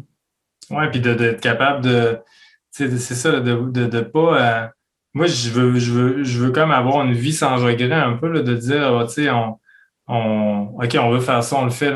Tu sais, de ne pas attendre. Tu sais, on a rencontré il y a 2 ans là, un monsieur là, qui, lui, à chaque année, là, il partait, mettons, il était parti d'Amsterdam à pied, puis là, il allait jusque, je ne sais plus où, dans le sud de l'Espagne, avec un sac à dos. Puis à chaque année, il changeait de bord, là, il faisait nord au sud. Là, il était déjà allé en Chine comme ça en vélo, juste parce qu'il décide de le faire. Tu sais, c'est hot. Là. Des fois, c'est ça, il ne faut pas s'arrêter à ouais, ça va être compliqué ou, tu sais, genre, tu sais, fais-le. Le pire qui va arriver, c'est que ça ne marchera pas. Là. Puis juste d'avoir essayé, c'est déjà plus que 95% du monde. Là. Exactement. Oh, ouais. Puis de faire des choses qu'on aime. Puis tu sais, on n'est pas obligé de. Tu sais, moi, tu sais, puis toi aussi, sûrement qu'il y a du monde autour de toi là, qui te le disent de ah, je sais pas comment tu fais, tu sais, pour faire ça, tu sais. Puis là, ben moi, je lui dis, mais t'es pas obligé de faire ça, tu sais. Nous autres, moi, je suis comme pas normal. À la limite, je suis pas normal de faire ça, là, tu sais. Tu sais, fais juste bouger, man. Va marcher 5 km, va dans un parc, tu sais, prends une marche 20 minutes par jour. Tu vas déjà te sentir 10 fois mieux, man, que pas obligé de courir 500 kilos, là. Non, puis j'aimerais ça que aller courir 5 km me procure ce que courir 50 me procure. J'aimerais ça qu'après 5 kilos, je vive ce que j'ai réussi à aller toucher quand je me rends jusqu'à 30, 40, 50, peu importe.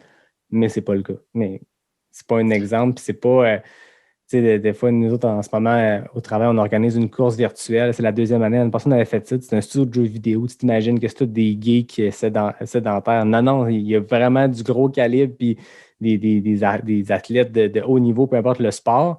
Fait qu'on organise une course virtuelle, puis le monde font des jokes. Hey, tu sais, cette année, on fait un 5, 10, 21, puis un 50 en équipe. Là, le monde sont comme, hey, toi, tu vas faire le 50 tout seul, pas d'équipe. Non, on n'est pas là pour se comparer, on est là pour avoir du fun. Puis moi, je me suis mis dans une équipe avec plein de collègues qui courent semi ou un petit peu, puis ensemble, on va réussir à builder up un 50 à 6-7 coureurs. Puis, tu sais, c'est vraiment juste de connecter, puis c'est pas de se comparer. Puis, tu sais, il y en a qui accomplissent, tu sais, je veux dire, moi, quelqu'un qui fait un 5 km en 17 minutes, ça me jette à terre, puis ça m'impressionne bien plus que moi qui réussis à faire un 30 kilos en 3 heures. Je veux dire, ça, c'est pas impressionnant comparé à quelqu'un qui se rend 5000 mètres en si peu de temps, mais chacun a ses objectifs, chacun a ses motivations, puis chacun a ce que son corps lui permet. Moi, je le sais que de faire un 5 km en 17 minutes, ça n'arrivera pas, peu importe ce que je fais. Par contre, j'ai du fun à faire de la longue distance, puis je sens que mon corps est plus adapté pour ça, ben essayons ça. Mais chacun ses objectifs, puis il n'y a pas de comparaison, puis c'est ce qui est le fun dans le trail aussi, c'est que tout le monde est là-dedans pour le fun. Tu vas voir qu'en vieillissant aussi, il y a quand même... Toi, t'as quel âge, là? Moi, j'ai 30. OK. Mais c'est ça, tu sais, en vieillissant, il y a tellement de choses qui changent aussi. Tu sais, il est comme... Tu sais, je te souhaite de rester dans l'ultra, man, le plus longtemps possible. Sûrement que tu vas rester là-dedans. Mais sûrement qu'il y a des choses qui vont changer dans ta façon de voir l'ultra ou tu vas te connaître encore plus aussi, tu sais. Peut-être capable d'en prendre plus, tu sais, c'est ça qui est beau de ce sport-là, c'est que tu peux continuer à évoluer même quand t'es plus vieux, là, tu sais. Moi, je suis meilleur aujourd'hui que j'étais quand j'ai commencé, là, tu sais. Fait que puis tu sais, des fois, on rencontre du monde là, sur des courses d'ultra de 65 ans, là, puis man, les gars, ils tirent encore, là. Puis là, je trouve ça vraiment... Tu sais, c'est motivant, là, parce que, tu sais, ils disent toute la même affaire, hein, tu sais, en fait, le secret, là, c'est qu'ils n'ont jamais arrêté. C'est pas mal ça la recette gagnante, là, c'est de pas arrêter de bouger puis de faire attention à ton corps. Tu sais. Ils ne sont jamais poussés à des limites que ton corps casse. Tu sais. Ouais. C'est le classique, là, tu sais, le running gag entre elles, que le monsieur que tu vois à la ligne de départ qui a un pack-sac comme s'il partait sur 20 jours d'expédition, puis qui a la casquette avec l'espèce de pad en arrière qui protège du soleil, puis il y a des bâtons, puis le petit monsieur, il part avec un pace, puis toi, tu pars comme un débile. Puis ça va, puis toi, pendant 30, 40, 50 kilos, tu roules, puis tu dépasses du monde, puis à un moment donné, tu pognes ton coup de mou, comme ils disent, là, tu pognes dans le creux, puis tu as ton petit monsieur qui te passe dans une montée avec ses bâtons, puis son gear, puis il finit 2 heures avant toi. Tu sais. Ouais. Lui, il a compris comment ça marche un ultra. Ouais, c'est ça. Lui, c'est comme c'est une leçon de vie, là, tu sais, que tu viens d'apprendre, de dire, bon, tu sais, écoute, probablement, tu juges pas le monde au départ parce que tu sais jamais qui t'as affaire, tu sais. Puis après ça, ben chacun son pace. Il y en a qui sont capables de partir plus vite, tu sais. Moi, j'ai compris ça assez rapidement entre elles que tu peux pas dire, à moins de vraiment connaître un ami ou un partenaire d'entraînement, tu peux pas dire on va courir un ultra ensemble. Tu sais, toi, tu peux monter plus vite que moi. Il y a tellement de facteurs. Il faut que tu t'écoutes aussi. Il ne faut pas que tu te mettes dans le rouge à 20 kilos sur un 160. Là, ça marche, ça n'a pas de bon sens. Il faut que tu sois à part si tu veux gagner, là, mais ce qui n'est pas mon cas. Là, fait que, puis encore là, tu le vois quand tu entends des documentaires, des podcasts avec des athlètes de haut niveau, des Xavier Thévenard, des gens qui gagnent des 100 miles et tout ça. Souvent, ce n'est pas ceux qui mènent à mi-parcours, mais c'est celui qui est sur son beat de métronome. Il sait à quelle vitesse il faut qu'il aille pour gagner. Puis, il y a toujours des gens qui partent dans le piton. Puis, tu sais, ça, c'est de même pour ces élites-là, mais c'est de même dans le mid-pack aussi, peu importe où. Tu hypothèques ta deuxième moitié de course, si dans la première moitié, tu y vas trop intensément. Puis, si tu flirtes avec le rouge dans le premier 30 kilos d'un 100 miles, c'est pas bon signe, tu sais. Je pense que c'est la leçon à retenir. Mettons que tu avais donné un conseil à quelqu'un qui va faire son premier 100 miles cette année. Je lance ça comme ça. C'est une question très hypothétique qui ne me concerne pas du tout. Mais mettons que tu avais des conseils pour quelqu'un qui s'en va faire son premier 100 miles. Quels sont-ils? Ben, tu sais, premier 100 miles, là, c'est comme, mettons, la personne qui fait son premier marathon. Ça va être ton meilleur temps sur 100 miles que tu vas faire. Fait peu importe la race que tu vas avoir, ça va être ton meilleur temps. Tu vas juste avoir à battre ce temps-là après. T'sais.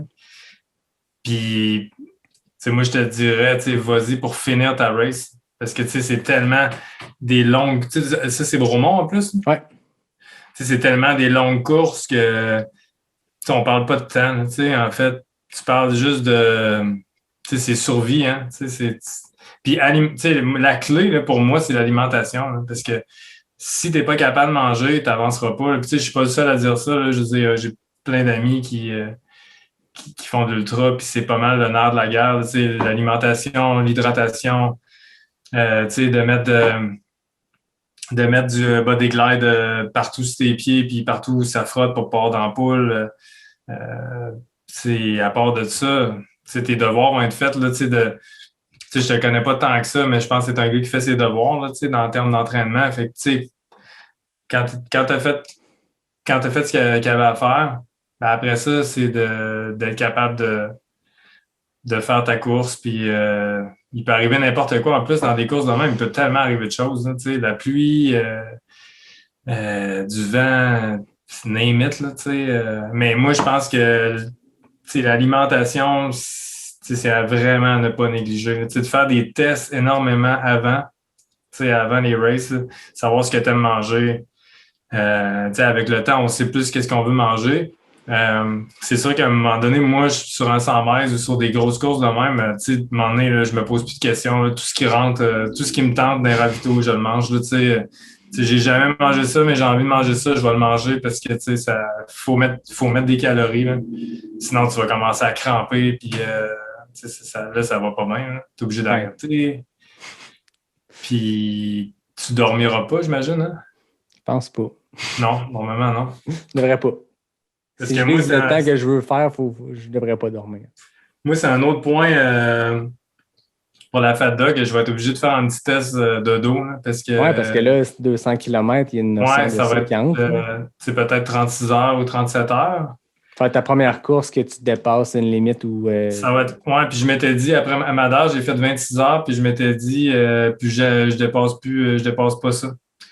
Parce que ça commence à être très, très dangereux. Surtout si tu cours sur le bord des caps, des précipices, tout ça. Là. Fait qu'il va falloir que je fasse un petit test, genre cet été, là, aller courir, mettons, à 5 heures l'après-midi, juste, mettons, jusqu'à minuit, me coucher 3 heures, puis recommencer pour voir un peu comment le corps réagit là, à ça. Là. 100 mètres, c'est quand même capable de t'en sortir parce que normalement, tu vas frôler les 24 dans ce coin-là. Là, je ne sais pas comment tu. Mais mettons, tu vas voir que tu es quand même. C'est du cas par cas, là, mais je pense que tu as lu assez de trucs et entendu assez de monde pour te dire que, mettons, à partir de 20 quelques en montant, tu commences à être pas mal mêlé. Là, puis, c'est quoi ton plus long en heure? Arikana m'a pris 21, sauf qu'en même temps, Arikana part à 2 heures. Puis. Moi, je me rappelle, puis je pense que j'en parlais à l'épisode 6 avec Catherine Lemay, mais je le voyais vraiment comme étant, même si c'était ma A-Race, mon objectif de l'année, j'étais rendu là 125. Quand j'ai mal dormi la veille, parce qu'il faut que tu te lèves à minuit, tu déjeunes à minuit et quart pour partir à 2 heures, clairement, j'ai commencé ma course en déficit de sommeil, mais j'étais comme en mood good. Je suis en train de me préparer pour de quoi de pire quand ça me prendra 30 heures faire Bromont ou 28 heures ou peu importe.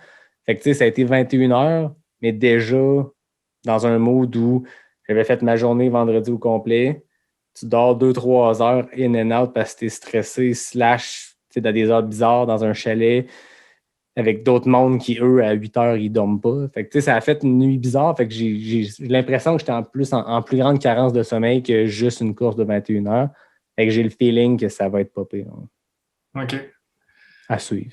Je t'en reparlerai au mois d'octobre. Tu m'en reparleras, puis je t'en reparlerai. Ben oui, Paddock, c'est quand exactement? C'est le 6 août. OK, ça vient vite, pareil. Ouais. On ira jogger ensemble quand je reviendrai de l'Ouest, puis je te raconterai ça si j'ai halluciné. Parce que toi aussi, là, ton 444 km, c'est une épreuve différente, disons, mais là, en termes de course, on met un dossard, ça va être ta plus longue à vie. Ouais, plus longue à vie, jamais. Je pensais pas dépasser ça. C'est un peu la limite que ma blonde, elle trouve ça vraiment cave, mais tu sais, je veux dire elle trouve ça cave, mais tu sais, elle me respecte, là, tu sais. Je pense que si je voulais faire, mettons, un 200 miles, là, ça commence à être un peu jambon, là, tu sais. Parce que je sais pas, là, mais ça commence à être vraiment long, là. Mais tu sais, qu'est-ce qu'ils disent, 200 miles is the new 100 miles? Peut-être. C'est ce qu'on entend? Peut-être. Mais écoute, après 100 miles, là, tu m'en reparleras. Ben, c'est ça. Moi, je suis dans ce mood-là. Mais en même temps, je parlais avec Pierre-Luc Fortin qui disait qu'il a fait son premier 100 miles à Bromont. Ça a il a pris tout son petit change pour finir. Puis là, regarde, il s'est inscrit au Tour des Géants. Puis il essaie de rentrer au Bigfoot 200. Puis tu te dis, OK, ben, c'est encore loin. Là, c'est le double. Tu sais, moi, déjà de passer de 125 à 160, là, toi, de passer d'un 160 à 190, 195, c'est des gros steps. Mais de passer d'un 100 miles à un 200 miles, c'est une doublée. Une distance qui est déjà jambon pour reprendre. Qui est déjà quand même assez mythique. Mais tu sais, je trouve que c'est bien aussi puis je parle pour moi, là, moi j'aime ça quand même varier mes années aussi, là, tu sais, dire bon, ben tu sais, j'ai grosse année l'année passée, bon, tu sais, comme là, cette année, je fais le 200 mètres, ben peut-être l'année prochaine, je ferai pas de 100 mètres, puis je vais faire, mettons, 200 km, là, tu sais. Ouais. Mettons un 90 en Autriche, un 100 km tu sais, pour varier un peu essayer de varier les distances aussi, puis parce que, tu sais, mentalement, c'est des courses qui sont très, très, très demandantes, là, tu sais, ça t'épuise mentalement, là, tu vas vraiment chercher creux, c'est ça, là, tu vois, tu te tapes dessus, là, tu sais, pour pas arrêter, puis, fait que, tu sais, des fois, c'est bon de dire, OK, ben, man, tu sais, mais déjà 100 km, c'est ça, c'est parce qu'on est en train de... Tu sais, on est en train de dire, c'est ça, que 100 km, il n'y a rien là. Quand tu commences à dire juste 100 km, c'est pas normal. Là, tu sais. Ouais, tu sais qu'il y a des lumières rouges qui allument. Là. C'est la première fois qu'à un moment donné, je parlais tout bonnement de course, puis avec un collègue qui fait des 100 miles et tout, puis il y a un autre à côté qui court un peu, puis quand tu dis le dernier 30 d'une course, puis le monde sont comme, dernier 30, je veux dire, ces gens-là aspirent à compléter un demi-marathon, puis c'est magnifique comme objectif, puis c'est beau, puis j'aimerais ça qu'un demi-marathon me procure ça, parce que c'est trippant, puis c'est un accomplissement, là, je veux dire, tu es dans le 1% de la population la plus en forme si tu complètes un demi-marathon, point. Mais tu sais, c'est sûr que quand tu es en monde d'ultra, puis tu sais, c'est ça, tu es dans ta bulle de gens qui peuvent plugger dans une phrase le dernier 50 km d'une course. Vous parlez d'un pacer qui va faire 120 km. 120 km. C'est même pas un vrai dossard. Il est là pour t'accompagner puis il va se taper un des 3 marathons. T'sais. C'est ça, ouais. C'est ça. Il me disait, ouais, j'espère que je casserai pas. Fait que je disais, non, tu casseras pas, ça va bien aller. Ah ben c'est cool. Écoute, on va suivre ça. Puis au mois d'août, on aura l'occasion de reparler de ce Fat Dog-là, comment ça va avoir été. Je te ferai un petit suivi de toute cette race-là. Excellent. Et moi, Maxime, je finis toujours mes entrevues avec mes questions éclairs NAC. On finit ça pour pimenter un peu l'entrevue. C'est 10 questions rapides, 2 éléments qu'il faut que tu répondes le plus rapidement possible. Puis j'ai même des FKT, des Fastest Known Time. Okay. 2 personnes qui sont indétrônables. Marianne Hogan a le FKT général en 21 secondes. Et le meilleur homme, c'est Richard Turgeon, que tu connais peut-être. Que je connais, ouais. Qui a le record en 25 secondes. Fait que les hommes tirent de l'arrière dans les FKT, mais c'est 10 questions le plus rapidement possible. Tu me dis quand tu es prêt, puis je pars le chrono. C'est quasiment comme stressant. Okay. Stressant. Après, on jasait un peu décontracté pendant 1 heure. Là, c'est ça. De même, ça change le mood. Ça change c'est comme si on faisait un 5 kg à bloc. Là. Ouais, exact. On vient de parler pendant 1 heure. On vient de faire un 50K smooth zone 1. Là, je te pitch sur un 5K le plus vite possible. OK, c'est bon, je suis prêt. Route ou trail? Trail. Sucré ou salé? Salé. Marathon ou demi-marathon? Marathon. Pacer ou pas de pacer? Pacer. Question NAC, saveur baie noix ou amande chocolat? Amande chocolat. 100K ou 100 miles? 100 miles. Courir pour voyager ou voyager pour courir? Voyager pour courir. Espagne ou Portugal? Portugal. Sentier roulant ou technique? Roulant. QMT ou Transvallée? Transvallée. Nouveau record, mesdames, messieurs, 24 secondes. Et voilà, le FKT est tien.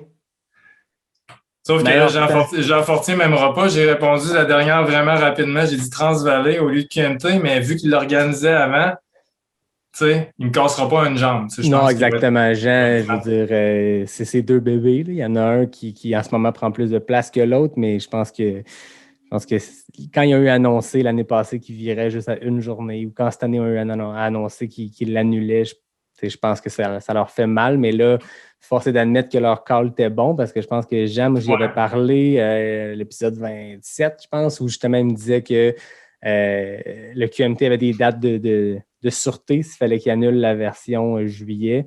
Puis que ces dates de sûreté-là, qui sont le 14-15 août, tombaient pile dans le même bout que le Transvalley. Puis c'est ce qui est arrivé. Fait que c'était une bonne décision. Mais écoute, toi, le Transvalley, tu l'as fait quelques fois?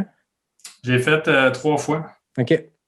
4 fois, il y a une fois que je n'ai pas fait, j'avais juste fait une des 2, ou 4 ou 100, en tout cas, je ne sais plus combien de fois, mais participer à pas mal de c'était un beau week-end, quand même. Ouais. Vallée du Bras-du-Nord, c'est magnifique. Puis en plus, le Transvalley, tu as accès à des sentiers que tu as accès juste cette journée-là, juste la journée de la course. Oui, puis le 35 du samedi, là, il est très, très difficile, quand même. Là. Tout le monde en parle comme étant, c'est comme une course mythique, j'ai l'impression. Je pense que c'est Emmanuel Gagnon que tu connais qui me contait. Il me contait, il y a de quoi qui se passe dans ce parcours-là. Il dit, je sais pas qu'est-ce qu'il y a, mais c'est brutal. T'sais. Ah ouais. Le dernier 10 km, là, il détruit complètement les jambes. Surtout que tu as couru aussi un peu, tu as couru quand même 10 kilos la veille. Là. Fait que non, ça c'est ça. C'est un parcours pour les grands. Là, puis c'est en mode stage race, fait que tu as bien beau avoir ton 10 derniers kilos qui te détruit. Il faut quand même que tu gardes un petit peu de jus pour le lendemain. Là. Pour le lendemain, quand même 21 kilos, un petit peu plus roulant, mais avec une descente qui détruit complètement les jambes aussi, là, hyper technique. Là, fait que Lee a toujours aimé ça, ce race-là, parce que lui, il descend comme un malade. Là, fait que... ouais, c'est ça. Ouais.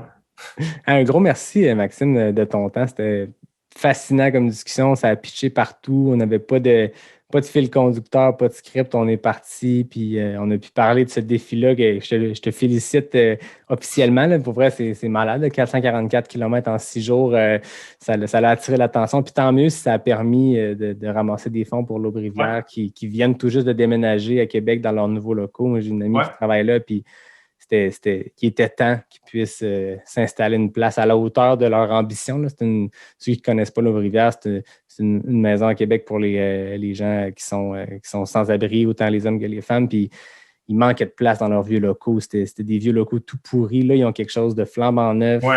Fait que, j'en profite pour saluer les gens de l'Aube-Rivière. Ce qu'ils font à Québec, c'est exceptionnel. Puis c'est le fun que tu aies ramassé des fonds pour eux. C'est tout à ton honneur. Oui, puis on vous donnera des news. Je te donnerai des news pour le court-métrage qui va être fait sur le truc. Là. On espère, on aimerait bien ça envoyer ça au Festival des films de Banff. Là, fait que si ça marche. On a hâte de voir ça. Même ceux qui ont écouté l'épisode il y a 2 semaines avec Sarah Bergeron-Larouche, je parlais de son documentaire Trop Vaillante qui était sur son Arikana 2020. Puis son chum était un des deux réalisateurs qui a fait ce documentaire-là. C'est super. Fait que ça augure super bien, Mathieu, ce qu'il va faire avec, Mathieu, avec ton défi. Oui, ça va être... j'ai bien hâte. Je te remercie beaucoup, Yannick. Merci à toi. Au plaisir d'aller courir ensemble, d'aller faire quelques up and down du Mont-Saint-Anne, question de bien se péter les quads puis pouvoir poursuivre cette belle conversation-là loin d'un micro, dans les bois. En courant. Je te remercie, puis on se réécrit. Certainement. Merci tout le monde. Comme d'habitude, je remercie David Hébert qui signe le design graphique du podcast. Je remercie Fred Desroches pour le thème musical. Je termine en te remerciant, Maxime. C'était une magnifique discussion. J'ai très, très hâte de partager tout ça. Merci. Cool. À tout le monde. Je vous dis à bientôt pour un prochain épisode de Pas sorti du bois, le podcast 100% Trail.